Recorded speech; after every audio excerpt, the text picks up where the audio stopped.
Avavatu Sahanau Bhunattu Sahaviryam Karavavahai Tejasvinavadhitamastu Ma Vidvishavahai.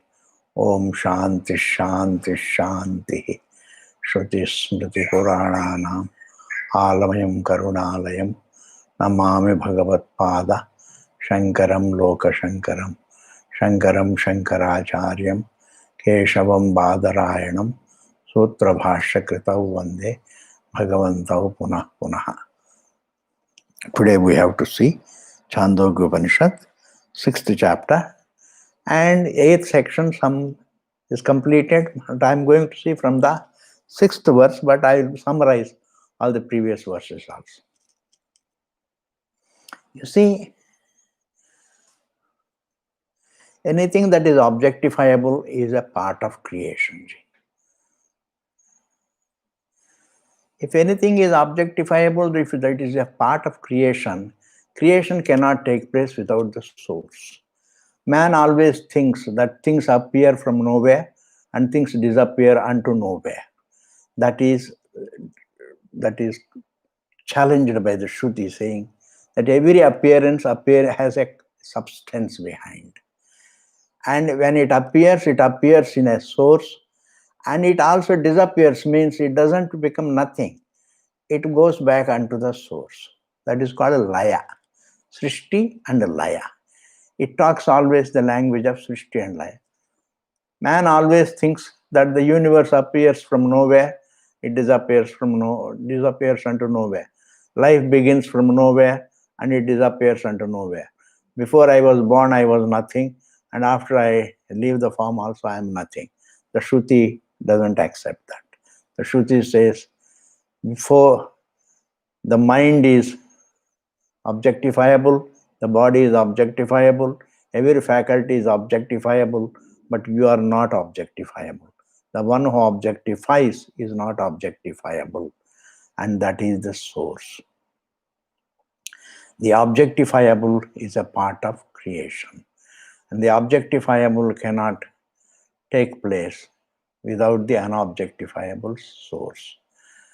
This is, in Sanskrit, it is called Satkaryavada, means appearances don't appear in emptiness, and it doesn't disappear also into emptiness.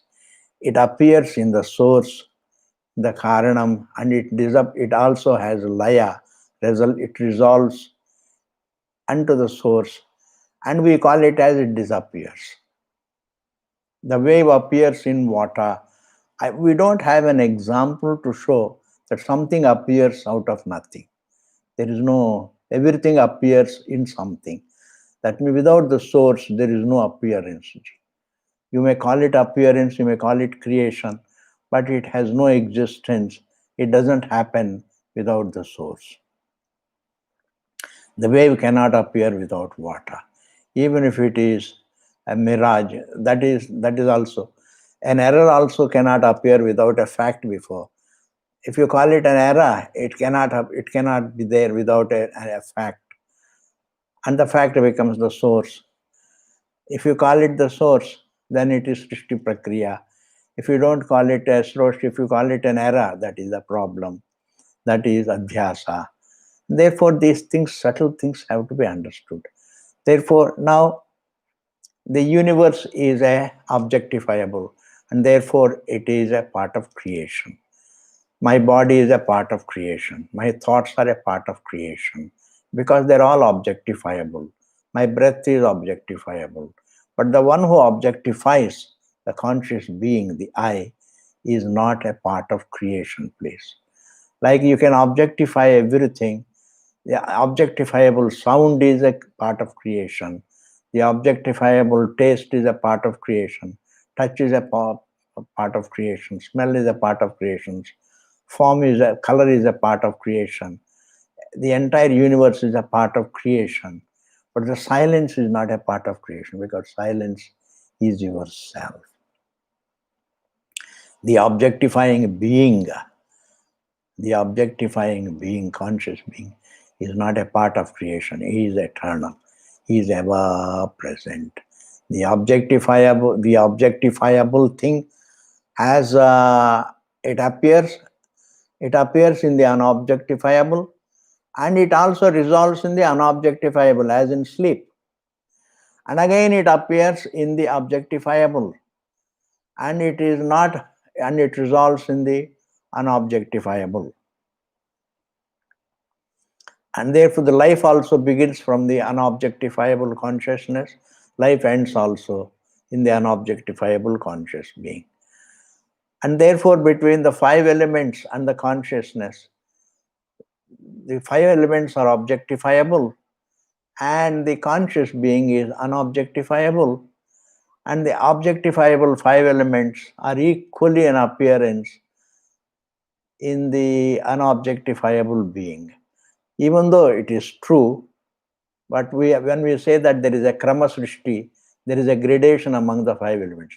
The Prithvi is indeed the grossest element. It is because it has fivefold perceptibility, and the water has fourfold perceptibility. Therefore, the water is Satla. The fire has threefold perceptibility.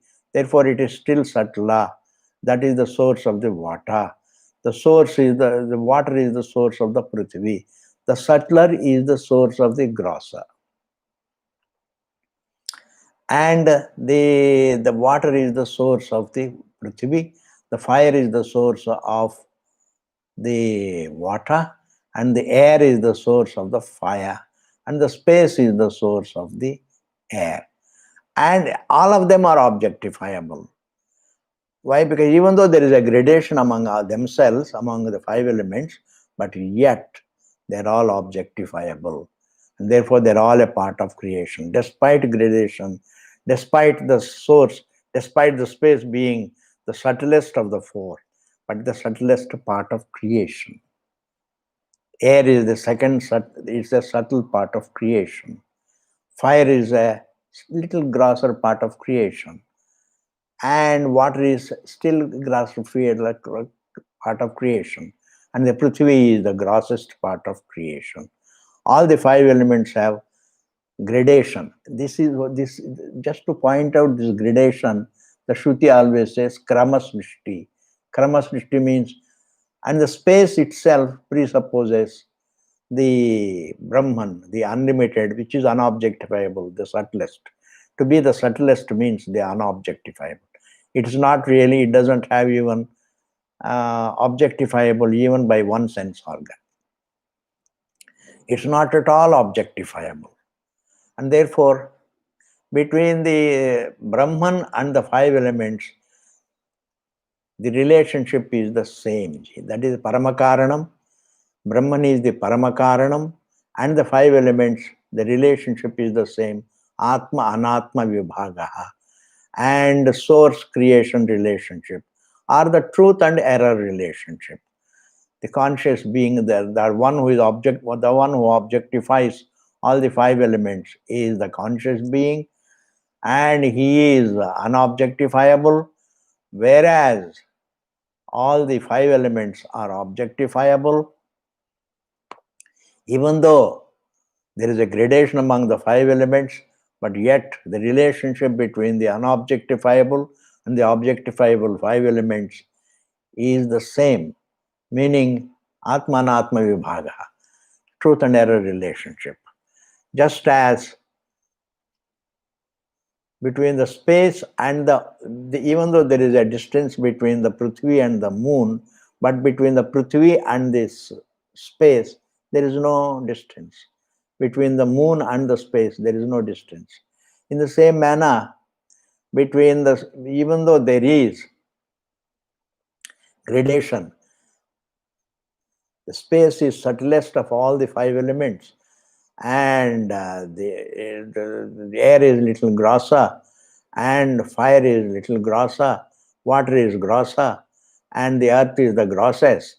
Even though there is a gradation, but yet the distance between the Paramakaranam and all of them is the same. And what is the distance? No distance. No distance is the same. The space falls within the realm of consciousness. The air falls equally in the realm of the consciousness. And the fire falls within the realm of the consciousness. Then these are the unobjectifiable objectifier, the subject. Similarly, the water also is known. They're equally, they equally fall in the domain of your being. And therefore, between you and the five elements, the relationship is the same, despite the gradation in the five elements. And this is the essence to be captured. Now then there is a Ashanaya and Udanya. These two words you have to understand. This body is a creation because it is a Ashanaya. The food that we eat is facilitated for digestion. It is the digestion of it is facilitated by water, and therefore the water is what is called Ashanaya, because their Ashanaya, that means it's a part of creation. The body is a part of creation. Anything that is a creation cannot nedam amulam bhavishyati iti. This is what you have to remember. Anything that appears cannot be without a source. It's a very big statement, ji. Nedam amulam bhavishyati. Only in this matter, the Shruti is a pramanam.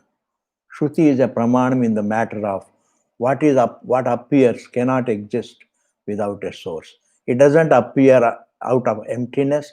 It doesn't disappear unto emptiness. That asat karyavada is not acceptable because there is no example for it. Something appearing out of nothing is not seen. Something appears out of something, substance. So the pot also appears from in clay. The wave appears in water, and the snake appears in the rope.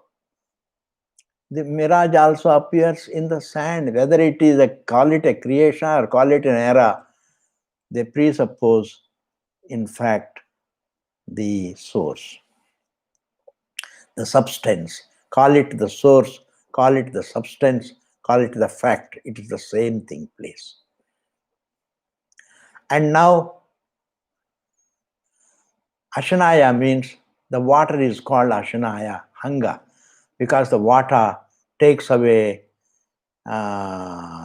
it facilitates digestion of the solids. And when the water is drunk, and that is facilitated, it is taken away, it is digested by heat, as it were. It is as it were digested. The water is taken by the heat, and therefore the heat is what is called, the fire is called Udanya. Udanya means, why is it called Udanya and Ashanaya? It is like Gonayaha, Ashwanayaha, Purushanayaha. Just as a person who takes the horse is called Ashwanayaha, the person who takes a cow is called Gonayaha, a person who takes a man is called Purushanayaha.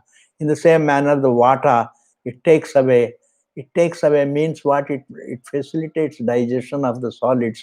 Therefore, it is called Ashanaya. And the water is taken by the fire, and therefore the fire is called Udanya. Udanya means Udakam. It's called Udakam is taken by the fire. Udanyayati. But that's not important, ji. Any creation must have a source. This should be your thinking. Therefore, life is an appearance. It cannot exist without a source. And between the source and the creation, there is no noun-adjective relationship also. It's a peculiar. This Shastram is talking about the consciousness and the form. Form falls within consciousness, but between consciousness and the form, there is no noun and adjective relationship. This is a very challenging thought, ji. It is within it, but there is no noun adjective relationship. The snake is within the rope. The snake is perceived within the rope, but between the snake and the rope, there is no noun and adjective relationship. The wave is seen within water, but between water and the wave, there is no noun and adjective relationship. This is a very challenging statement. Many people drop out of Vedanta when it comes to this. But this is what you have to see. You have to have an insight into this factor. because there is no creation qualifies the source, please. If it is modification, modification is not called creation. Creation is different from modification. And the milk becomes water, the milk becomes curd. Between the curd and the milk, there is a transformation, there is a modification. The curd cannot be called the creation out of milk. Even though very casually people may call it a creation out of milk, but it's not creation. The creation is a technical term. It is a paribhashika shabda. Parinama also is a paribhashika shabda. And therefore, we have to use these words very carefully. Transformation is different from creation, please. Creation means it doesn't call it between the source and the creation. There is no noun-adjective relation. Creation also can have resolution in the same source. That means the source is intact. It has not undergone any modification. The wave is born of water. The source is water. The waterness is intact. And therefore, the wave can again resolve unto the water. Therefore, there is no noun-adjective relationship. The wave doesn't stick to water, please. The wave can resolve in water. It doesn't stick to water. And therefore, an ornament doesn't stick to the gold. An ornament can resolve in gold, whereas the curd cannot resolve in milk, please. It has no laya. Wherever there is transformation, there is no laya. Whereas here, there is a laya. Between the source and the creation, there is no noun-adjective relationship. And therefore, when this is the statement that you have to think about. And therefore, this is what you have to understand. Life doesn't begin out of emptiness, please. And when man dies also, it doesn't become nothing.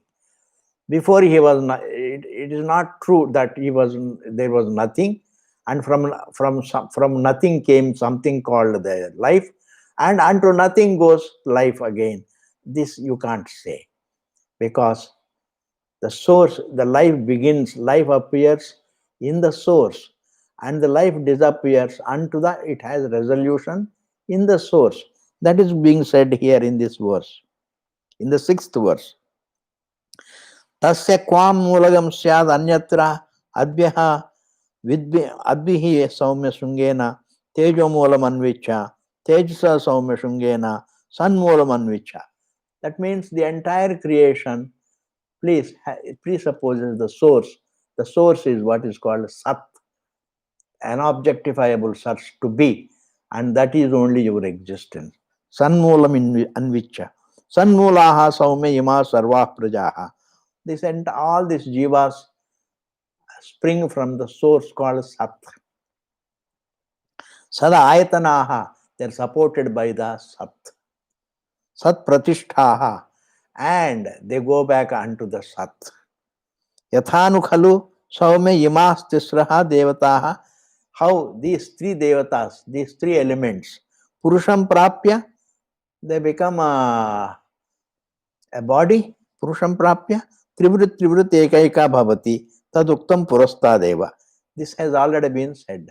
How all the three elements form the constituent parts of the body, we have already told. Asya saumya purushasya prayataha vang manasi sampadate. When a man is dying, we think he is becoming nothing. No. He goes back unto the source. That's why we always say Bhagwan ke paas chale gaya. He has gone back to Bhagwan. It means what? He has not become nothing, please. The creation the wave doesn't become nothing. The wave resolves unto the source. It appears in the source. The very silent waters is what is called the resolution of the wave. And when the water appears like the wave, the waterness is not disturbed, please understand. The waveness doesn't qualify the waterness. Similarly, the creation doesn't qualify the source. Therefore, now when man dies, we think he is going to become nothing. No. Before he was born, he was not nothing. After he dies also, he was not nothing. He appears in the source and he resolves unto the source. That is called life. Purushaha, Purushasya Vang Saumya Purushasya Prayataha. We will read from here. Purushasya Prayataha. When a man is leaving, Prayataha means when he does the prayanam, Vang Manasi Sampadjate. His speech resolves in the mind. That's why when a dying man, he may be thinking, but he cannot speak. Sampadjate. Manaha prane. And ultimately, even his mind resolves in the breath. He is feeling the breath all right. He may not be even thinking. Pranaha tejasi. And the breath resolves in the warmth of the body. And tejaha parasyam devatayam. And tejaha resolves. Tejas means the warmth resolves in the supreme being.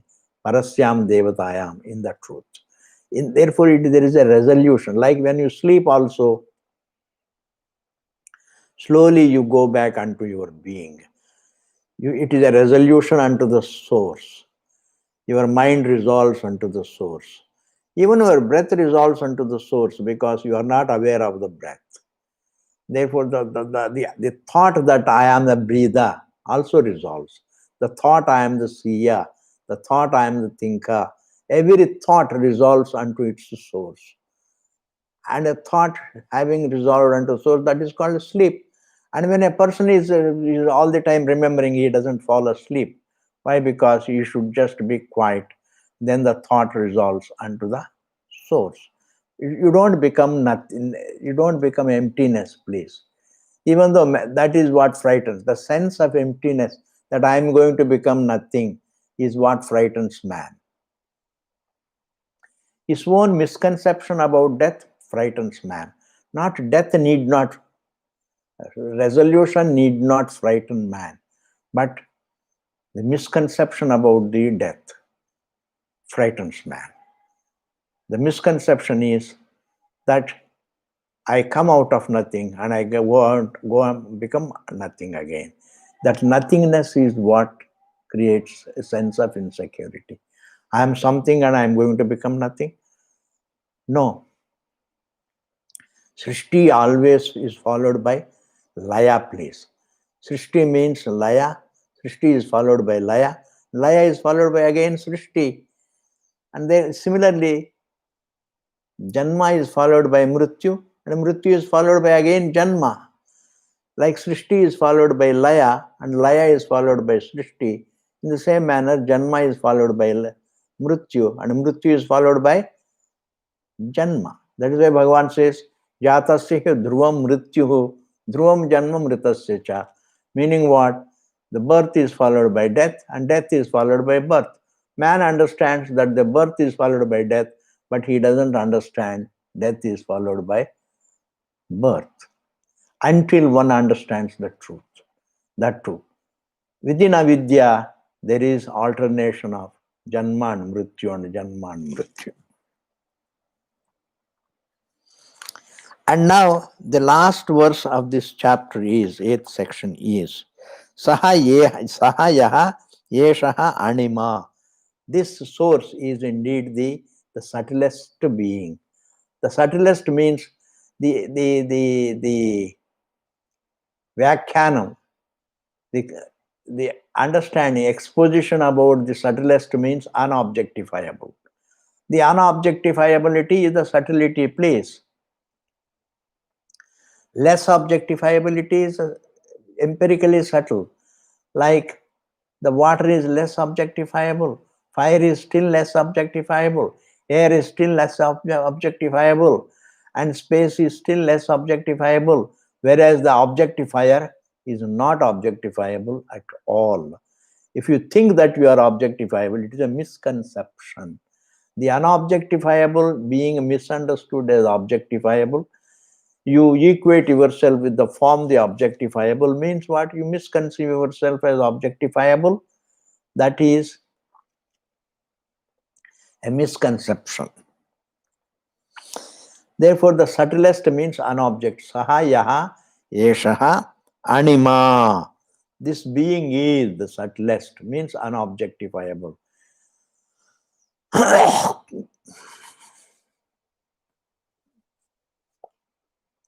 If it is unobjectifiable,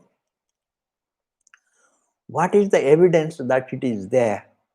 We always think that what is objectifiable is existent. Say the unobjectifiable is not unevident, because the objectifiable is evident because there is somebody objectifying.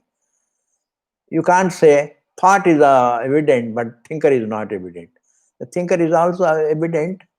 You may not, you may not be, thinkerness is also a thought, but the conscious identity of yours is also available. Without being a conscious, how can you really objectify anything?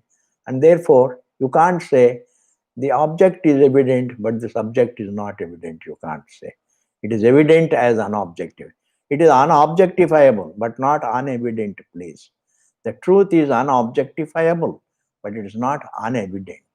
It is evident very much. Saha yaha yeshaha anima. This is the subtlest. The truth is the subtlest. Ayatadatmam idagam sarvam. In fact, the entire objectifiable jagat, idam sarvam means all this. All this means this entire jagat has this subtlest being as its source. Ayatadatmam idagam sarvam means that is the stuff. The truth is the stuff of this entire creation. The creation cannot be explained away without its source. Saying that it is made of that source is the explanation of the universe, please. Explaining the universe is not in the form of an event. It is made of this source, the still. The movement is made of stillness. The objectifiable is made of its contrast, the unobjectifiable. Why? Because the objectifiable is an error and the unobjectifiable is the fact. So between the fact and the error, there is a contrast. What is the contrast? That there is no noun-adjective relationship. That is the contrast. Between the noun and adjective, there is no contrast. But between the truth and the error, there is a contrast. And therefore, idagam sarvam, all this is, and all this has this being as its source, and all this universe has this being as the very stuff out of which it is made.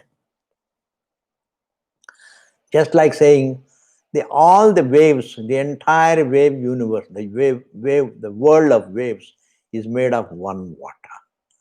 In that manner, tat satyam, and then next it is said, this being is the subtlest, and the whole universe has its being in this source, and tat satyam, and that is the truth, tat satyam, sa atma, and that alone is the subject, tat tvamasi, and that being the what? That subtlest being the what? Which subtlest being? The subtlest being in which the whole universe has its being, has its source. The whole universe is a creation, and the objectifiable universe is made of the unobjectifiable consciousness. And that is Satyam, and that is the truth. That is unnegatable. It's evident but unnegatable. The objectifiable universe appears in that unobjectifiable, and it resolves in the unobjectifiable. When it appears, that is called the waking. When it resolves, it is called the sleep or death. And therefore, without the moolam, without the source, nothing can appear, nothing can resolve. Srishti and Laya is not possible. Tat Satyam, Sa Atma, and that is indeed the subject, the self. Sa Atma, that is your actuality. That source is your actuality. To be the source. To be confined to the form is not your actuality. To be at once comprehensive of the whole Jagat, to be the Upadanam for the entire Jagat is your actuality. You are the Upadanam of the Jagat. At the same time, you are not the noun of the universe. You are the Upadanam, all right. Upadanam means you are the material for the universe. Between you and the universe, there is no noun and adjective relationship. The universe is made of you, but it doesn't qualify you. The color is made of you, but doesn't qualify. You don't have a color. What you objectify has a color, but the objectifier has no color. What you objectify is the sound, but the objectifier is silent. That is why Ashabdam, Asparsham, Arupam, Avyam, Tatharasam, Nityam, Agandhavachayat. It is said, it objectifies all the five elements, but the five elements don't qualify the self. Tat Satyam. Tattvamasi Shvetaketo. In actuality, that is your actuality, and your actuality is not something parallel to yourself. In fact, your actuality is the Swarupa. Tattva, even now, the what, that actuality. You live in your misconception that you are confined, but in actuality, you are comprehensive. As conscious identity, you are the comprehensive, and therefore Tattvam Asi Shvetaketu. Iti. In this manner, Uddalaka said, Hey Shvetaketu, that being, that subtlest being, this is the subtlest being, and which is indeed the source of the entire universe, and that is indeed the Satyam, and that is your actuality, and that is yourself. Tattvamasi. Shvetaketu. Bhuyev ma Bhagavan Vijnapayatu iti. Then Shvetaketu said, please teach me it again. Please tell me it again. Because Tatha Saumyati Hovacha. Then Uddalaka says, all right, I will explain to you again. Because what is highly valuable needs to be repeated again and again until it is understood, please. If you don't understand physics, it doesn't matter at all. It's not a big loss. If you don't understand chemistry, it's not a big loss. If you don't achieve anything in this world, it's not a big loss. But you need to understand the truth of your being, what is the truth about you. That you need to understand that. If you don't achieve money, it's not a big loss. And if you achieve money also, it's not a big gain. It is said, Iha ched avedit ata satyam asti, na chediha avedin mahati vinashtihi, it is said. It is said, if you know yourself, that is a big gain.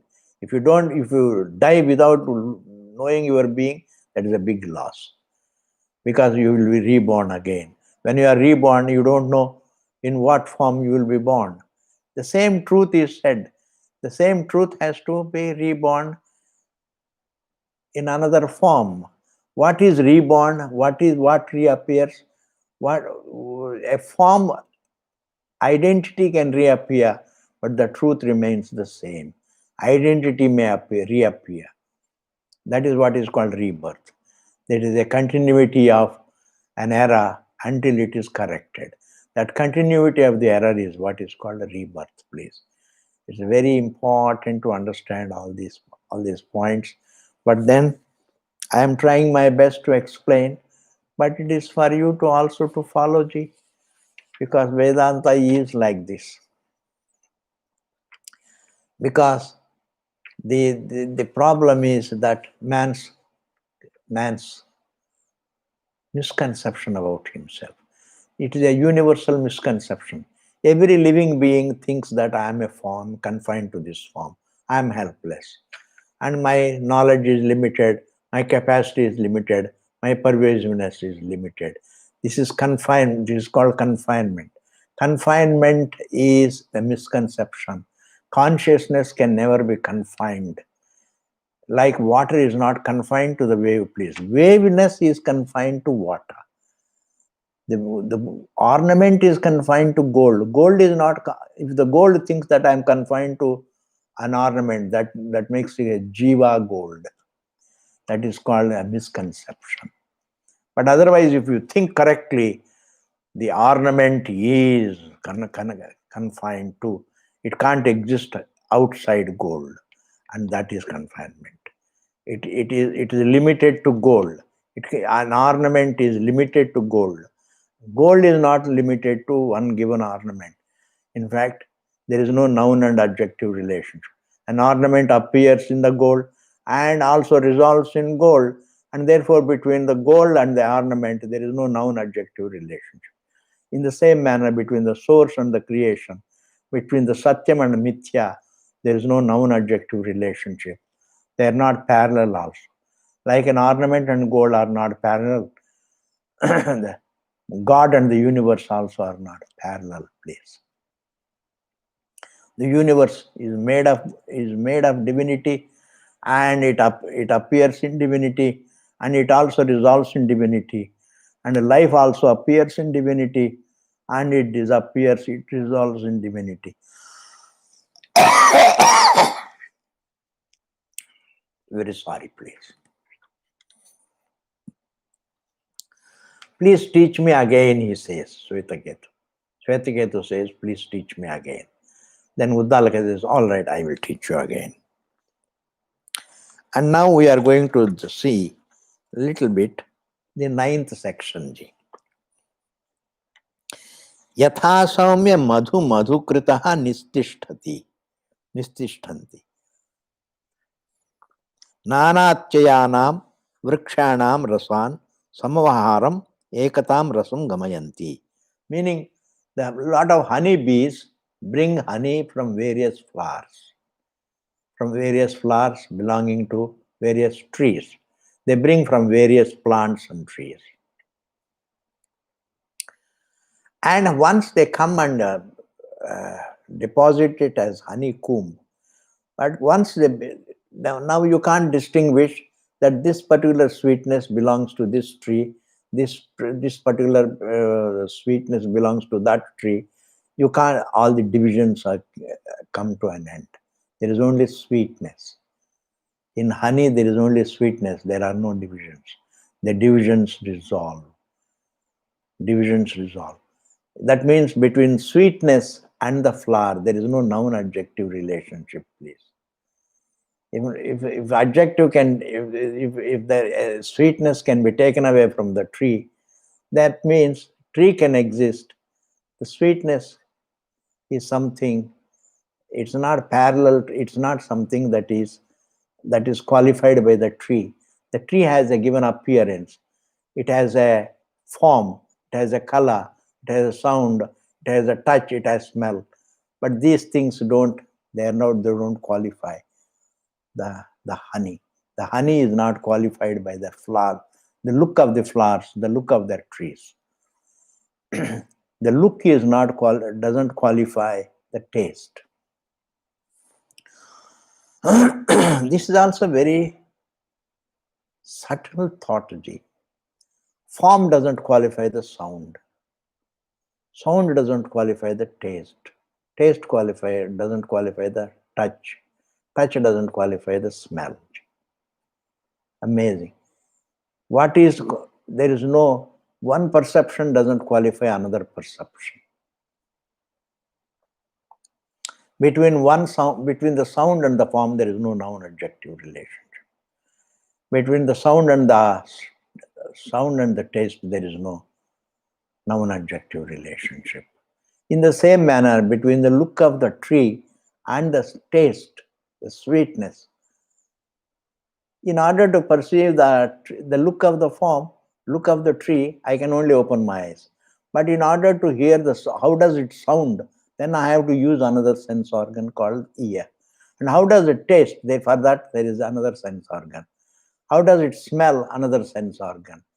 And how does it smell, sound, taste? How does it taste? Another sense organ. For every quality, we call it quality, but actually there is no quality. Because if the tree is the noun, which part of the tree is the noun? Is the look the noun? Is the taste the noun? Is the smell the noun? If you say the tree has adjectives, this is how it looks, this is how it sounds, this is how it tastes, this is how it touches, this is how it smells. My question is, between one perception and another perception, there is no noun and adjective relationship. And in that manner, between the sweetness and the flower, there is no noun-adjective relationship. Therefore, if the honeybees bring honey from various flowers, then and then deposit it in the honeycomb, then that madhu has no distinctions. This sweetness belongs to that flower, and this flower, the variety of the flowers.